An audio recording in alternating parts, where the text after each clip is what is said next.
Hello दोस्तों, क्या हाल है। तारीख आज 15 अप्रैल 2026, दिन बुधवार, हिंदी तिथि त्रयोदशी। और आइए बात करते हैं आज के मुख्य समाचार में देश भर की तमाम बड़ी खबरों पर नजर डालते हैं। देखिए, सबसे पहले तो आज के कुछ बड़े इवेंट। मध्य प्रदेश बोर्ड की तरफ से आज 10वीं और 12वीं का रिजल्ट जारी कर दिया जाएगा। सुबह 11 बजे रिजल्ट जारी होगा और इस बार एग्जाम टॉपर्स को मिलेगा कैश प्राइज और लैपटॉप भी। घर बैठे ही आप ऑफिशियल मध्य प्रदेश बोर्ड के लिंक से अपना रिजल्ट चेक कर पाएंगे, ये लिंक्स रहे। और वहीं राजस्थान बोर्ड के भी 10वीं और 12वीं के सप्लीमेंट्री एग्जाम की डेट घोषित हो चुकी है। आज 15 अप्रैल से आवेदन शुरू होंगे और सप्लीमेंट्री परीक्षाएं 14 मई से शुरू होगी। चलिए अगला अपडेट देखिए दोस्तों, नेशनल हाईवे पर ओवरलोडेड वाहनों के लिए नए शुल्क नियम जारी होने जा रहे हैं। आज 15 अप्रैल से ये नए नियम लागू होंगे। केंद्रीय सड़क परिवहन मंत्रालय की तरफ से इन नियमों को लेकर अधिसूचना भी जारी की गई है। इन नियमों के तहत अब जो ओवरलोडेड वाहन होंगे उनको नेशनल हाईवे पर चलने के लिए ज्यादा शुल्क देना होगा। जो माल ढुलाई वाले कमर्शियल व्हीकल होते हैं उनमें अतिरिक्त भार पर अब प्रतिशत के आधार पर ज्यादा शुल्क देना होगा। यानी नेशनल हाईवे पर लिमिट से ज्यादा ओवरलोडेड गाड़ी चलाई तो 2 से 4 गुना तक ज्यादा चार्ज लगेगा। अब इसमें कितना चार्ज लगेगा, इस बारे में डिटेल जानकारी आप देख सकते हैं कि अगर कोई वाहन 10% तक ज्यादा वजन ले जा रहा तब तो उससे कोई शुल्क नहीं देना पड़ेगा, लेकिन 10 से 40% तक ओवरलोडेड है तो बेस रेट का भी दुगुना शुल्क लगेगा।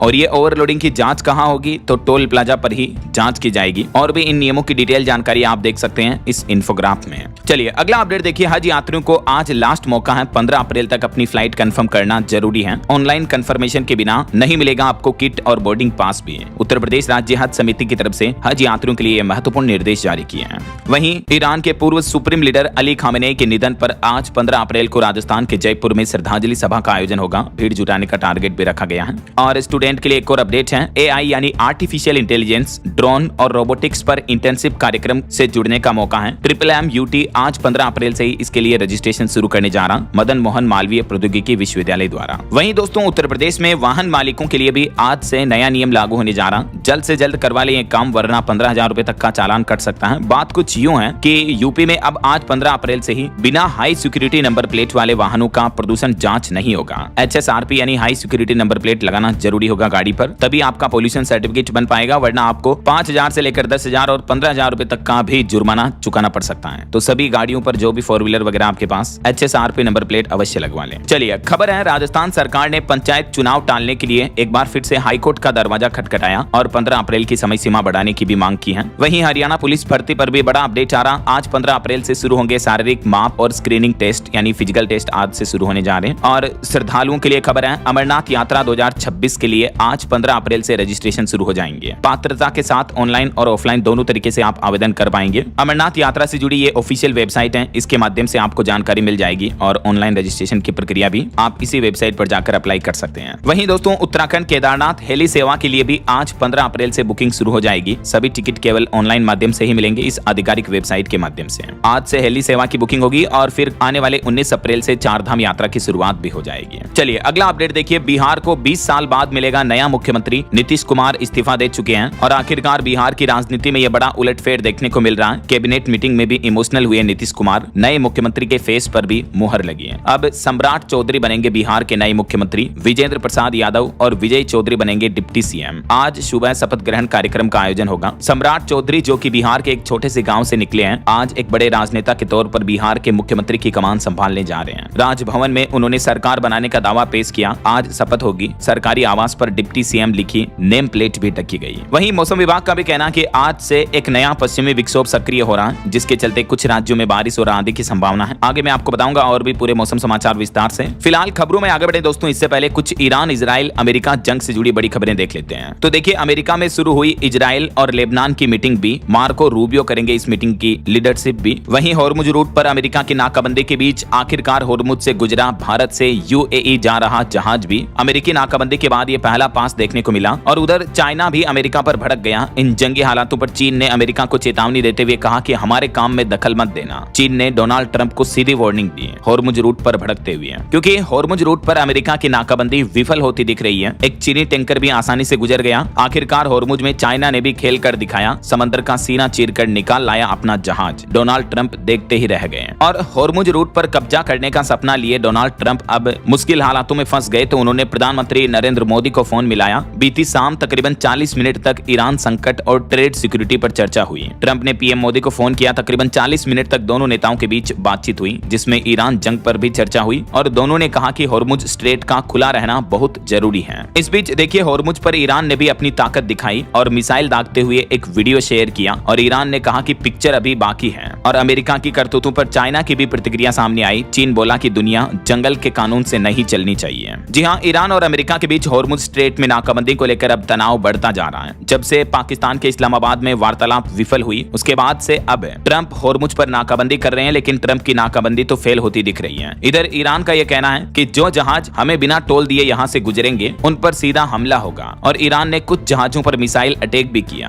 और ये मिसाइल अटैक का वीडियो शेयर करते हुए कैप्शन में ईरान ने लिखा कि अभी तो सिर्फ ट्रेलर है, पिक्चर अभी बाकी है। और वहीं दोस्तों, भले ही इजराइल के साथ मिलकर अमेरिका ने ईरान पर शुरुआत में हमला किया हो, लेकिन अब इजराइल अमेरिका को पीछे पटकता नजर आ रहा। देखिए इजराइल के इंडिपेंडेंस डे समारोह पर भी ट्रंप का नाम बाहर कर दिया गया। अब उन्हें नहीं मिलेगा बड़ा सम्मान, यहाँ तक कि ऑनलाइन भी ट्रंप इस कार्यक्रम में शामिल नहीं हो पाएंगे। अमेरिकी राष्ट्रपति डोनाल्ड ट्रंप का इजराइल दौरा भी अब रद्द माना जा रहा है। इधर ब्रिटेन के प्रधानमंत्री कीर स्टारमर ने भी लेबनान पर इजरायली हमलों को रोकने का आह्वान किया और तत्काल युद्ध विराम की मांग की। वो बोले कि इजराइल के हमले गलत हैं, बमबारी अब रुकनी चाहिए। और एक चौंकाने वाली रिपोर्ट सामने आ रही है कि अगर ईरान, अमेरिका और इजराइल का युद्ध लंबा चला तो ग्लोबल एनर्जी पर बड़ा असर दिखेगा। दुनिया को लंबे समय तक करना होगा ऊर्जा संकट का सामना भी। विशेषज्ञों का यह मानना है कि तेल और गैस की कीमतें कई सालों तक ऊंची रहेगी अगर यह संकट लंबा चला तो। वहीं यूरोप ने भी अब ईरान के खिलाफ अपना मोर्चा खोल दिया। खुलकर खाड़ी देशों के साथ आया यूरोप और बोला कि होर्मुज रूट अगर जल्दी नहीं खोला गया तो अब हम भी ईरान पर हमला करेंगे। कहीं न कहीं ऐसा लग रहा दोस्तों कि ये जो जंग है ये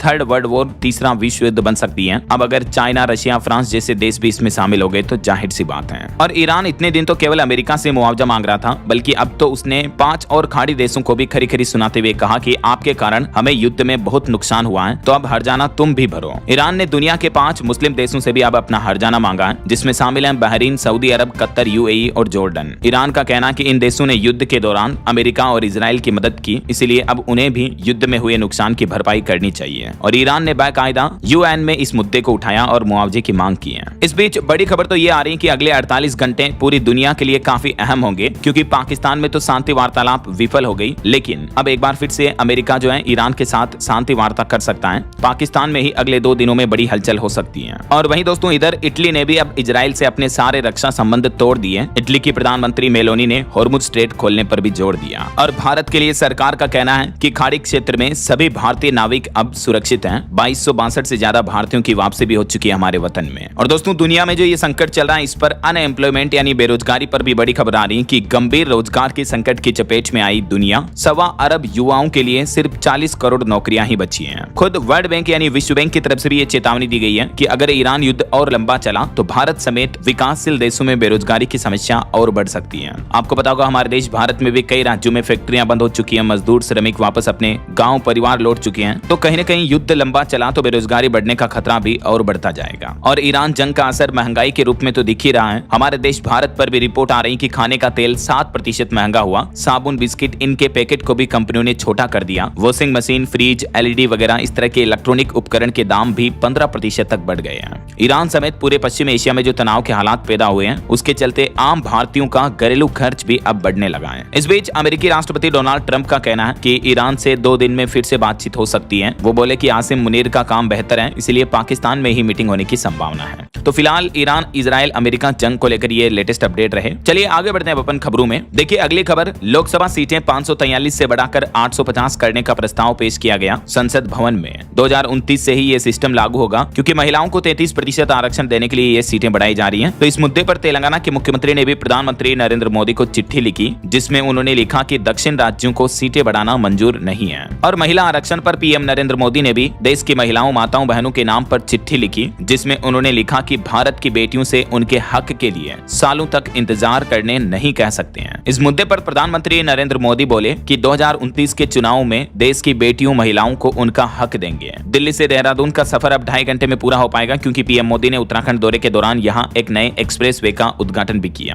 क्योंकि बीते दिन पीएम नरेंद्र मोदी उत्तराखंड पहुंचे और यहां एशिया के सबसे लंबे एलिवेटेड कॉरिडोर का लोकार्पण भी किया। डाट, काली मंदिर में पीएम ने पूजा भी की है। इस मौके पर परिवहन मंत्री नितिन गडकरी बोले कि केंद्र सरकार ने उत्तराखंड को 1,30,000 करोड़ की सड़क परियोजनाओं की सौगात दी। गडकरी ने इस इकोनॉमिक कॉरिडोर को प्रगति का नया द्वार बताया। पीएम नरेंद्र मोदी ने 12,000 करोड़ रुपए की लागत से बने 213 किलोमीटर लंबे इस कॉरिडोर का उद्घाटन किया। इसके साथ ही Delhi Dehradun economic corridor connectivity का एक नया अध्याय बन चुका है। चलिए अगला अपडेट देखिए। हाल ही में जो वृंदावन में नाव हादसा हुआ, उसके बाद यूपी की योगी सरकार ने बड़ा फैसला लिया है। यमुना में अब डबल डेकर मोटर बोट पर प्रतिबंध लगा दिया है। इनका पंजीकरण भी नहीं होगा और इस तरह की मोटर बोट चलाई भी नहीं जा सकेगी। हाल ही में आपको पता होगा वृंदावन के इस हादसे में पंजाब के 9 से 11 श्रद्धालुओं की जान चली गई थी, तो उसके बाद सरकार ने यह फैसला लिया है। और वहीं देखिए दोस्तों, उत्तर प्रदेश के नोएडा में लगातार दूसरे दिन भी बवाल मचा। फैक्ट्रियों के श्रमिकों ने विरोध किया, पुलिस के साथ झड़प हुई, पथराव की घटनाएं भी देखने को मिली। 15 कंपनियों की फोर्स तैनात की गई, 26 पुलिस अफसर भेजे गए। राहुल गांधी बोले कि ये श्रमिकों की आखिरी चीख है। तो ऐसे में नोएडा में हिंसक आंदोलन के बीच यूपी की योगी सरकार ने बड़ा फैसला लिया और श्रमिकों की मजदूरी 21% तक बढ़ा दी है। आखिरकार नोएडा के मजदूरों के लिए खुशखबरी आ गई, उनकी सैलरी बढ़ गई है और ये बढ़ी हुई सैलरी 1 अप्रैल से ही लागू मानी जाएगी। तो प्रशासन का भी ये कहना है कि अब मत करो तोड़फोड़, बढ़ गया आप लोगों का वेतन। श्रमिकों के उग्र प्रदर्शन के बाद आखिरकार यूपी सरकार ने फैसला लिया और श्रमिकों की सैलरी बढ़ानी ही पड़ी, क्योंकि सबसे बड़ा सवाल यही है कि आखिर नोएडा में फैक्ट्री कर्मचारी बवाल क्यों मचा रहे हैं। 4 दिन पहले हरियाणा में 35% तक सैलरी बढ़ी थी। उसके बाद यूपी के वर्कर्स की भी कई सारी डिमांड है, जिसमें मुख्य डिमांड यही रही कि सैलरी बढ़ोतरी की जाए। हरियाणा की तरह उत्तर प्रदेश में भी न्यूनतम सैलरी कम से कम 35% तक बढ़ाई जाए। तो आखिरकार वर्कर्स के आंदोलन के बाद यूपी की योगी सरकार ने 3,000 रुपए तक सैलरी में बढ़ोतरी की है।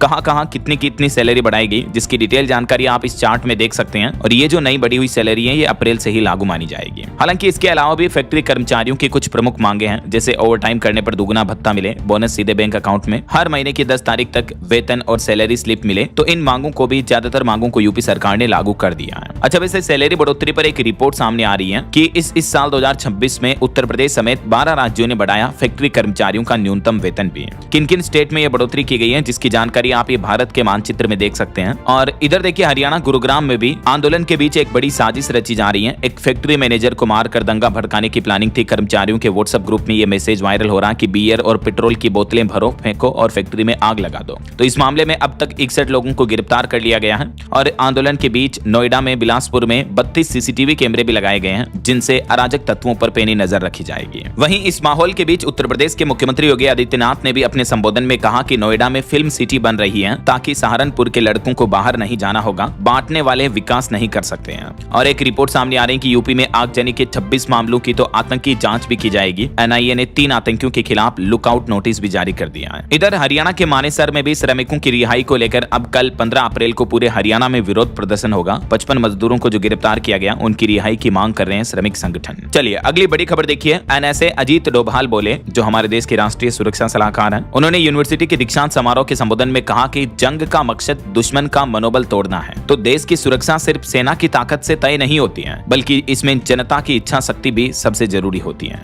और बड़ी खबर देखिए, पश्चिम बंगाल में चुनावी माहौल के बीच आईपैक डायरेक्टर विनेश चंदेल को गिरफ्तार कर लिया है। बंगाल चुनाव से ठीक 10 दिन पहले ईडी की कोयला घोटाले में यह बड़ी कार्रवाई देखने को मिली है। टीएमसी बोले कि इससे डर का माहौल बनता है। पॉलिटिक्स के कुछ और अपडेट देखिए। पश्चिम बंगाल के कोलकाता में बीजेपी और टीएमसी कार्यकर्ताओं के बीच मारपीट भी देखने को मिली, क्योंकि गृह मंत्री अमित शाह ने हुमायूं कबीर को बताया था ममता का एजेंट, तो राहुल गांधी ने 5 वादे भी किए। ये चुनावी माहौल चल रहा। हालांकि इस बीच अमित शाह का कहना कि बंगाल में नहीं बनने देंगे बाबरी मस्जिद, 2 टूक जवाब देते हुए उन्होंने कबीर और ममता दोनों पर निशाना साधा। वहीं देखिए पंजाब में सांसद अमृतपाल को लाने से हालात बिगड़ेंगे। पंजाब की राज्य सरकार ने केंद्रीय गृह मंत्रालय को यह पत्र लिखा। 23 अप्रैल को खत्म हो रही है एनएसए की अवधि। चलिए अगली खबर देखिए। राजस्थान सरकार का नया प्लान है। अब स्कूलों में घसीटाराम, नाहर जैसे अटपटे नाम बदल सकेंगे बच्चे बच्ची। सरकार नए नामों का ऑप्शन देगी बच्चों को नाम परिवर्तन करने का। राजस्थान के शिक्षा मंत्री बोले कि हालांकि किसी पर कोई दबाव नहीं होगा, क्योंकि गाँव में अक्सर आपको पता होगा छोटे बच्चों के इस तरह के नाम रखे जाते हैं, घसीटाराम, नाहर, शैतान, खोजाराम। तो इस तरह के अजीब नामों को बदलने के लिए राजस्थान शिक्षा विभाग बच्चों को मौका दे रहा। छोटी क्लासों में ही बच्चे अपना नाम परिवर्तन करवाएंगे।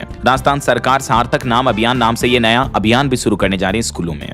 वहीं राजस्थान सरकार ने कुछ और बड़े फैसले लिए। देखिए आप, अब बर्थडे की छुट्टी ले सकेंगे राजस्थान राज्य के पुलिस कर्मी। अपने पत्नी, बच्चों और माता पिता के जन्मदिन पर भी पुलिस कर्मियों को लीव मिलेगी। सवाई माधोपुर एसपी चेष्टा की तरफ से पुलिस कर्मियों के लिए बड़ी घोषणा की गई है और इस बारे में आदेश भी जारी कर दिया है, देख सकते हैं आप। और राजस्थान के व्यापारियों कारोबारियों के लिए भी अच्छी खबर है। व्यापारियों को 2 करोड़ तक का आसानी से लोन मिल पाएगा। ब्याज में भी 6% तक की छूट मिलेगी। ऑनलाइन आवेदन भी शुरू हो चुके हैं। आप राजस्थान के SSO ID से अप्लाई कर सकते हैं। राजस्थान की राज्य सरकार ने छोटे और मध्यम व्यापारियों को बढ़ावा देने के लिए राजस्थान ट्रेड प्रमोशन पॉलिसी 2025 के तहत ऑनलाइन आवेदन शुरू कर दिया है। तो व्यापारी SSO ID या ई-मित्रा के जरिए आवेदन कर सकते हैं। सरकार का कहना है कि राज्य भर में 10.5 लाख से भी ज्यादा व्यापारियों को इस योजना का लाभ मिलेगा, जिसमें सरकार सस्ते ब्याज में व्यापारियों को लोन मुहैया करवाएगी ऐसा। और राजस्थान की बालिकाओं बेटियों के लिए भी अच्छी खबर है। राजस्थान बालिका सैनिक स्कूल की फीस 1.5 लाख सालाना तय की गई। 7 लाख से कम आय पर पूरी फीस माफ रहेगी। 9 लाख तक की आय पर 50% तक की छूट दी जाएगी। राजस्थान सरकार की तरफ से बालिका सैनिक स्कूलों के लिए सालाना फीस का ये क्राइटेरिया तय कर दिया है। चलिए अगली बड़ी खबर देखिए दोस्तों। उड़ीसा के सरकारी स्कूल में खाना खाने के बाद 100 से ज्यादा बच्चे बीमार हो गए। एक बच्चे की तो मौत भी हो गई। मिड डे मील के भोजन में ये गड़बड़ी पाई गई। वहीं खबर है हिमाचल प्रदेश में कार्तिक स्वामी मंदिर के कपाट 134 दिन बाद खुले। पंजाब हरियाणा के श्रद्धालु भी पहुंचे भरमौर। और खबर आ रही कि मतदान के लिए बायोमेट्रिक सिस्टम की मांग पर सुप्रीम कोर्ट ने केंद्र सरकार और चुनाव आयोग दोनों से जवाब मांगा। प्रॉक्सी वोटिंग रोकने के लिए भी क्या कदम उठाया गया, इस पर भी जवाब मांगा है। भारत के लिए अच्छी खबर है। देखिए अब भारत में ही बनेंगे तेजस फाइटर जेट के इंजन। अमेरिकी कंपनी GE एरोस्पेस और भारत की हिंदुस्तान एरोनॉटिक्स लिमिटेड HAL के बीच ये टेक्निकल समझौता भी पूरा हो चुका है। तो इस वजह से रिपोर्ट सामने आ रही है कि भारत के IT स्टॉक्स और डिफेंस के स्टॉक्स में आज तेजी देखने को मिल सकती है। बहरहाल अभी तो अपन कुछ और महत्वपूर्ण और काम की खबरें देखेंगे दोस्तों, लेकिन फिलहाल वक्त तो चला है आज के ताजा मौसम समाचार जानने का। और हाँ, एक छोटी सी रिक्वेस्ट आपसे ये है कि अगर आप DLS न्यूज चैनल से अभी तक भी जुड़े नहीं हो तो जुड़ जाइए। चैनल को सब्सक्राइब करके बेल आइकॉन जरूर दबा दीजिए और इस वीडियो पर एक लाइक और शेयर भी कर देना, ताकि आपको रोजाना की ताजा खबरें, महत्वपूर्ण मुख्य समाचार, काम के न्यूज अपडेट सबसे पहले आपके मोबाइल पर मिलते रहेंगे। ओके, और चलिए दोस्तों बिना टाइम वेस्ट किए सीधा आगे बढ़ते हैं मौसम अपडेट में। तो देखिए मौसम विभाग की बड़ी चेतावनी, उत्तर भारत में शुरू होने वाला है हीट वेव का टॉर्चर। लू और गर्मी से बचने के लिए अभी से तैयारी कर लें, क्योंकि गर्मी का पारा बढ़ने वाला है। दिल्ली से लेकर उत्तर प्रदेश, बिहार तक तापमान में बढ़ोतरी होगी। 8 राज्यों में लू का अलर्ट जारी हुआ। महाराष्ट्र सरकार ने भी SOP जारी की है। राजधानी दिल्ली में भी आग बरसने की शुरुआत हो चुकी है। 38 डिग्री के पार पहुंचा पारा। अब तो रातें भी परेशान करेगी। मौसम विभाग की तरफ से ये चेतावनी आ रही है। कुछ अलग अलग राज्यों के मौसम की स्थितियां देखिए आप। राजस्थान के बाड़मेर, जैसलमेर में तापमान 41 डिग्री के पार पहुंचा। मध्य प्रदेश, गुजरात और यूपी में भी तापमान 40 डिग्री तक चल रहा। अब आज से ही लू चलने की भी चेतावनी है। केदारनाथ, बद्रीनाथ में बर्फबारी भी देखने को मिली है। बीता दिन राजस्थान में सीजन का सबसे गर्म दिन रहा। कई जिलों में तापमान 41 डिग्री के पार चल रहा। और इधर मध्य प्रदेश की भी स्थितियां देखिए आप। तपने लगा MP नर्मदापुरम में पारा 42 डिग्री के पार पहुंचा। बढ़ती गर्मी के बीच सागर, अशोकनगर समेत कई जिलों में नर्सरी से 12वीं तक के स्कूलों का टाइम भी बदला गया। 2 दिन बाद MP में भी लू का अलर्ट है। यूपी में भी गर्मी अपने तेवर दिखाने लगी। पारा 40 डिग्री के पार पहुंचा। लू जैसी गर्म हवाएं भी चल रही है। और उत्तर प्रदेश में तो इस बार मानसून में भी कम बारिश के ही आसार रहेंगे। इधर बिहार में देखिए, दक्षिण मध्य बिहार में 18 तारीख के बाद तापमान 40 डिग्री के पार पहुंच जाएगा। हीट वेव जैसे हालात होंगे। हरियाणा के भी 19 शहरों में पारा 35 डिग्री के पार पहुंचा। अभी तो 4 से 6 डिग्री और बढ़ेगा। और ऐसे ही छत्तीसगढ़ में भी गर्मी बढ़ेगी। 5 डिग्री तक तापमान बढ़ने की चेतावनी है। झारखंड में भी आज से पारा बढ़ेगा। 35 डिग्री के पार पहुंचा तापमान। पंजाब, चंडीगढ़ में भी अब मौसम ड्राई रहेगा। दिन में तेज धूप निकलेगी। हालांकि पहाड़ी राज्यों में कुछ बर्फबारी के हालातों से राहत मिली हुई है। जैसे उत्तराखंड में बद्रीनाथ, केदारनाथ धाम में बर्फबारी हुई तो शाम के समय मैदानी इलाकों में भी पारा गिरा। लेकिन 2 दिन बाद उत्तराखंड में फिर से बिगड़ेगा मौसम। हिमाचल प्रदेश में भी आज का मौसम साफ रहा। निचले इलाकों में गर्मी का एहसास हुआ। 17 अप्रैल के बाद हिमाचल में फिर से बारिश और बर्फबारी की चेतावनी है। बाकी अगले 2 दिन मौसम का हाल क्या रहेगा, आज और कल 15 और 16 अप्रैल को देख सकते हैं आप। ज्यादातर राज्यों में गर्मी बढ़ेगी ही कुल मिलाकर। हालांकि बारिश की चेतावनी है अगले 12 घंटों में अरुणाचल प्रदेश, सिक्किम, पश्चिम बंगाल, इन 3 राज्यों में। बाकी कहीं भी बारिश का अलर्ट नहीं है। और इस साल तो मानसून भी कमजोर रहने वाला। मैंने आपको रिपोर्ट बताई थी अल नीनो के कारण। एक तो मानसून देरी से भी आएगा और बारिश भी कम होगी इस साल ऐसा। चलिए मौसम के बाद आगे बढ़ते खबरों में कुछ मार्केट अपडेट्स पर नजर डाल लेते हैं। सबसे पहले भारत के लिए एक अच्छी रिपोर्ट सामने आ रही। देखिए IMF ने भी माना भारत का लोहा। कहा कि 6.5% की रफ्तार से दौड़ेगी भारतीय अर्थव्यवस्था। जी हाँ, दुनिया में जो पश्चिम एशिया संकट चल रहा है, इस बीच भी भारतीय अर्थव्यवस्था मजबूत है। IMF यानी इंटरनेशनल मॉनेटरी फंड, अंतर्राष्ट्रीय मुद्रा कोष की रिपोर्ट के मुताबिक वैश्विक झटकों के बीच भारत की मजबूत आर्थिक उड़ान देखने को मिलेगी। 2025-26 में 7.5% विकास दर का अनुमान लगाया और 2026 में भी 6.5% की विकास दर का अनुमान है IMF की रिपोर्ट में। IMF ने भारत की GDP ग्रोथ रेट का अनुमान जो पहले कम था उसको भी बढ़ाकर 6.5% कर दिया। यानी मिडिल ईस्ट में जो संकट चल रहा है उसके बावजूद हमारे देश की इकोनॉमी में ऑल ओवर तेजी देखने को मिलेगी। ये एक ग्लोबल IMF की रिपोर्ट सामने आ रही है। इस बीच भारत सरकार ने भी स्टार्टअप इकोसिस्टम को बढ़ावा देने के लिए 10,000 करोड़ रुपए का फंड जारी करने का प्लान किया है। और एक रिपोर्ट सामने आ रही कि भारत का डेटा सेंटर बाजार भी साल 2030 तक दुगना होकर 22 अरब डॉलर पहुंचने का अनुमान है। वहीं खबर है दोस्तों, बाजार में उतार चढ़ाव के बीच एसआईपी निवेश भी रिकॉर्ड स्तर पर पहुंचा। फाइनेंशियल ईयर 2026 में म्यूचुअल फंड उद्योग जो है वो 12% तक बढ़ा है। इस साल जनवरी से लेकर मार्च तक भी गोल्ड ETF में 31,561 करोड़ का निवेश आया। इसमें बीते एक साल में 64% तक का रिटर्न मिला है, क्योंकि गोल्ड ETF का प्राइस सोने के भाव के अकॉर्डिंग ही बढ़ता उतरता है ऐसा। चलिए अगली खबर देखिए, ऑटो इंडस्ट्री से रिपोर्ट सामने आ रही है कि बीते महीने मार्च में हमारे देश में यात्री वाहनों की बिक्री 16% बढ़कर 4,42,460 इकाई पर रही, जबकि पिछले वित्त वर्ष 2025-26 में कुल यात्री वाहनों की बिक्री में लगभग 8% तक की बढ़ोतरी हुई और इतना नंबर रहा। वहीं खबर है, गोदरेज ग्रुप के नए चेयरपर्सन बनेंगे फिरोज शाह। और टैक्स पेयर्स के लिए एक बड़ा अपडेट देखिए, जिन लोगों की सालाना सैलरी 5 से 10 लाख है उनको बड़ा झटका लगने वाला, क्योंकि इस महीने अप्रैल से ही अब हर महीने आपकी सैलरी कट कराएगी। 50% बेसिक पे ही माना जाएगा। अब आपकी ऑल ओवर जो बेसिक सैलरी है वो 50% ही होगी ऐसा। अब सरकार जो अप्रैल से ही ये नए नियम लागू करने जा रही है, इसकी कैलकुलेशन गणित आप देख सकते हैं, कितना कटेगा सैलरी से पैसा और कितना आपको इन हैंड सैलरी मिलेगी, क्योंकि पीएफ का कैलकुलेशन बेसिक सैलरी के 12% के आधार पर होगा। तो अब आपकी सैलरी ज्यादा कट कराएगी। हालांकि ऑल ओवर तो इसका आपको फायदा होगा ही लॉन्ग टर्म में, लेकिन मंथ वाइज जो सैलरी है वो इन हैंड केस सैलरी आपको कम मिलेगी ऐसा। चलिए आगे बढ़ते खबरों में कुछ दुर्घटनाओं से जुड़ी और क्राइम जगत से जुड़ी खबरें देखिए दोस्तों। छत्तीसगढ़ के वेदांता पावर प्लांट में भीषण विस्फोट की घटना देखने को मिली। बॉयलर फटने से 12 मजदूरों की मौत हो गई, जबकि 30 से ज्यादा घायल हो गए। बड़ा ही भयानक घटना देखने को मिली छत्तीसगढ़ के शक्ति जिले में वेदांता पावर प्लांट में। ये बॉयलर ब्लास्ट में 12 मजदूरों की जान चली गई। ये घटनास्थल से जुड़ी कुछ तस्वीरें भी आप देख सकते हैं। इस घटना पर प्रधानमंत्री नरेंद्र मोदी ने भी मृतकों के परिजनों को 2-2 लाख रुपए देने का ऐलान किया। घायलों को 50-50 हजार रुपए मिलेंगे। और मध्य प्रदेश की एक बड़ी शर्मनाक घटना देखिए, बॉयफ्रेंड संग मिलकर पति को तलवार से टुकड़ों में काट दिया, शव को जला दिया, जेसीबी से गड्ढा खोदकर गाड़ भी दिया। उस पिता की छोटी बेटी बोली कि पापा को रात में ले गए थे मम्मी और अंकल। मध्य प्रदेश के मंदसौर जिले की ये बड़ी ही शर्मनाक घटना देखने को मिली है दोस्तों। और राजस्थान के पाली की ये बड़ी दुखद घटना देखिए, अमीर बनने के लिए हत्यारे बन गए 2 सगे भाई। एक महिला का गला और पैर काटकर 6 लाख की ज्वेलरी लूट ली। दोनों को गुजरात और पाली से पकड़ लिया, लेकिन 2 सगे भाइयों ने ये घटना को अंजाम दिया। महिला खेत में केर तोड़ रही थी, तभी महिला की ज्वेलरी लूटी उसकी। घटना है राजस्थान के पाली जिले की। चलिए आगे बढ़ते हैं खबरों में देखिए आप अगला अपडेट। भारत दौरे पर आएंगे नेपाल के प्रधानमंत्री बालेन शाह। पीएम नरेंद्र मोदी का निमंत्रण पत्र स्वीकार किया। और इंडिया के क्रूड ऑयल इंपोर्ट पर रिपोर्ट सामने आ रही कि ईरान युद्ध के बीच पिछले महीने मार्च में रूसी कच्चे तेल का आयात भारत ने 3 गुना तक बढ़ा दिया। 5.3 अरब यूरो के पार पहुंचा नंबर। ये डेटा भी आप देख सकते हैं कि भारत जंगी हालातों के बीच रूस से ज्यादा क्रूड ऑयल इंपोर्ट कर रहा है ऐसा। वहीं खबर है, स्पेन ने भी ईरान की राजधानी तेहरान में अपना फिर से दूतावास खोलने को कहा है और कहा कि शांति को बढ़ावा देने के उद्देश्य से काम पर लौट रहे हैं। और पाकिस्तान की ये बड़ी घटना देखिए, पाकिस्तान के एक अस्पताल में लापरवाही की वजह से 331 बच्चों को HIV पॉजिटिव कर दिया। 8 साल के एक बच्चे की मौत के बाद ये खुलासा हुआ, क्योंकि उसी सिरिंज को बार बार दोबारा इस्तेमाल किया गया और 300 से ज्यादा बच्चे HIV पॉजिटिव हो गए सेम सिरिंज का इस्तेमाल करने के चलते। देखिए जरा पाकिस्तान की गरीबी की और लापरवाही की करतूत। तो ये तो कुछ इंटरनेशनल न्यूज अपडेट रहे। और चलिए आगे बढ़ते हैं अपन खबरों में। देखिए अगली खबर, झारखंड में चतुर्थ वर्गीय कर्मचारियों को बड़ा तोहफा मिला। अब प्रमोशन का मौका मिलेगा झारखंड सरकार की तरफ से 4th ग्रेड कर्मचारियों के लिए। ये नया आदेश जारी किया है। वहीं खबर है, पंजाब में महिलाओं के लिए आज से ही मुख्यमंत्री मामा धिया सत्कार योजना के रजिस्ट्रेशन शुरू हो चुके हैं। पंजाब की भगवंत मान सरकार ने बड़ा ऐलान करते हुए कहा कि महिलाओं को हर महीने 1500 रुपए तक दिए जाएंगे। आवेदन करने के लिए भी सिर्फ इन 3 डॉक्यूमेंट्स की जरूरत होगी। पंजाब की 18 साल से ऊपर की सभी महिलाओं को 1000 से 1500 रुपए मिलेंगे, SC ST के हिसाब से अलग अलग। तो इस योजना में रजिस्ट्रेशन कई जिलों में आज से शुरू हो चुके हैं, बाकी कुछ हलकों में अगले महीने 15 मई से शुरू होंगे।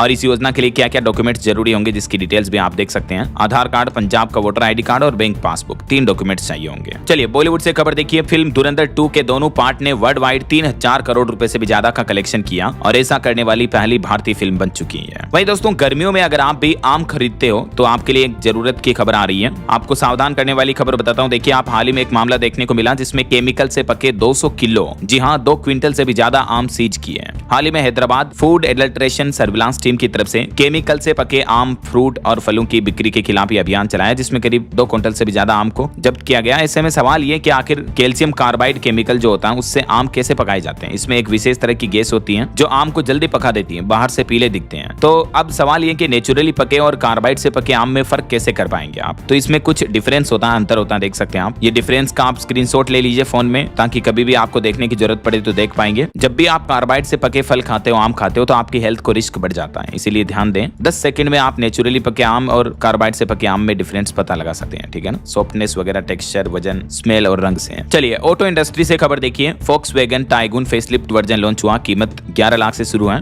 वहीं टू व्हीलर से खबर आ रही कि बजाज डोमिनार 400 का नया मॉडल लॉन्च किया कंपनी ने। इसकी कीमत पिछले वाले से भी 37,000 रुपए कम रखी गई है। अब शोरूम प्राइस इसकी 2 लाख के लगभग है। और एक रिपोर्ट सामने आ रही है कि स्कूटर की बिक्री सालाना 9% तक बढ़ी, जबकि बाइक की बिक्री 4% ही बढ़ने का अनुमान है। महिला वर्कफोर्स बढ़ने के चलते स्कूटी ज्यादा बिक रही है आजकल बाइक की बजाय भी। वहीं दोस्तों आपकी हेल्थ को लेकर एक साइकोलॉजिकल रिसर्च सामने आ रही है। देखिए, वैज्ञानिकों के शोध में पता चला कि दिमाग अपमान को खतरे की तरह देखता है। जब कोई आपकी इंसल्ट करता है, आपका अपमान करता है, तो आपको वो खतरा लगता है, एक तरह से एनिमी, दुश्मन की तरह है। सम्मान को ठेस पहुंचाने वाले को जवाब देना समाज की नजर में नैतिकता माना जाता है और इससे मानसिक सेहत भी सही रहती है। हाल ही में मनोवैज्ञानिक सर्वे किया गया, इसमें ये रिपोर्ट सामने आ रही है। कॉर्नेल यूनिवर्सिटी के वैज्ञानिकों के नई शोध से ये पता चला है। चलिए अगली खबर देखिए। उत्तराखंड में 15 साल पुराने वाहनों के लिए सरकार ने नया आदेश जारी किया। प्रदूषण नियंत्रण बोर्ड की तरफ से अल्टीमेटम दिया गया है 60 दिनों का, जिसमें कहा गया कि राज्य में 10,000 से भी ज्यादा ऐसे वाहन हैं जो अपनी आयु सीमा पूरी कर चुके हैं, जिनसे पर्यावरण को नुकसान पहुंच रहा है। तो ऐसे वाहनों को तुरंत सड़कों से हटाया जाए। स्क्रैप पॉलिसी के तहत उन वाहनों को आप स्क्रैप कर दें ऐसा। और खबर है 22 अप्रैल को खुलेंगे उत्तराखंड के तुंगनाथ के कपाट भी। मध्य महेश्वर में भी 21 मई से कर सकेंगे दर्शन। चलिए खबर देखिए दोस्तों। लता मंगेशकर और आशा भोसले की याद में भव्य हॉस्पिटल अस्पताल बनाया जाएगा। उनके भाई हृदयनाथ बोले कि महाराष्ट्र पुणे में एशिया का सबसे बड़ा हॉस्पिटल बनाने की कोशिश कर रहे हैं। हाल ही में आपको बताओगा एक सिंगर आशा भोसले का निधन हो गया और इससे पहले लता मंगेशकर का निधन हो गया। तो दोनों सिंगर्स के भाई का ये कहना है। चलिए हरियाणा के लोगों के लिए बड़ी खबर देखिए। अनाधिकृत औद्योगिक कॉलोनी होंगे नियमित। एनओसी और सीएलयू की जरूरत अब नहीं होगी। हरियाणा की नायब सिंह सैनी सरकार की तरफ से बिल्डर्स को लेकर ये राहत दी गई है।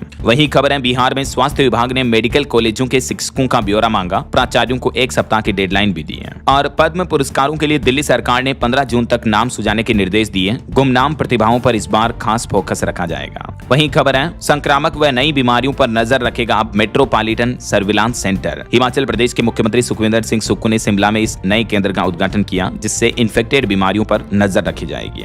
और बड़ी अच्छी खबर देखिए व्यापारियों के लिए अब बंदरगाहों पर नहीं फंसे रहेंगे इंपोर्टेड सामान। FSSAI ने आसान कर दी प्रक्रिया। खाद्य सामानों के व्यापारियों को ट्रेड करने वालों को इससे राहत मिलेगी। चलिए अगला अपडेट देखिए। झारखंड की राजधानी रांची के निजी स्कूलों पर नकेल कसी जाएगी। अब 5 साल से पहले नहीं बदलेगी यूनिफॉर्म और किताबें। री एडमिशन फीस पर भी रोक रहेगी। प्रशासन की तरफ से ये नए दिशा निर्देश जारी किए हैं। और बड़ी खबर आ रही दोस्तों की आयकर विभाग में काम ठप होने की आहट दिखाई दी। कल 16 अप्रैल को आर पार की जंग करेंगे कर्मचारी संगठनों ने आंदोलन की चेतावनी दी है। दरअसल आयकर विभाग के कर्मचारियों ने केंद्र सरकार को एक पत्र लिखा, जिसमें उन्होंने अपनी लंबित मुद्दों का समाधान न करने पर आंदोलन की चेतावनी दी और कहा कि 16 तारीख से आंदोलन करेंगे फिर वो। और खबर है राजस्थान के मुख्यमंत्री भजनलाल शर्मा ने अंबेडकर जयंती के मौके पर कुछ बड़ी घोषणाएं की। राज्य में 200 ई लाइब्रेरी और कोचिंग सेंटर खोलने का भी ऐलान किया। वहीं खबर है यूपी नोएडा में आज होगा कथावाचक जया किशोरी का आध्यात्मिक सत्र। QR कोड को स्कैन करके आप भी रजिस्टर कर सकते हैं। और खबर है UP Lucknow Kanpur express way भी बनकर तैयार हुआ। 28 तारीख को लोकार्पण कर सकते हैं प्रधानमंत्री नरेंद्र मोदी। इस रूट पर 275 रुपए का टोल टैक्स भी लगेगा। वहीं एक चौंकाने वाली रिपोर्ट आ रही दोस्तों की पश्चिम एशिया संकट का भारत पर भी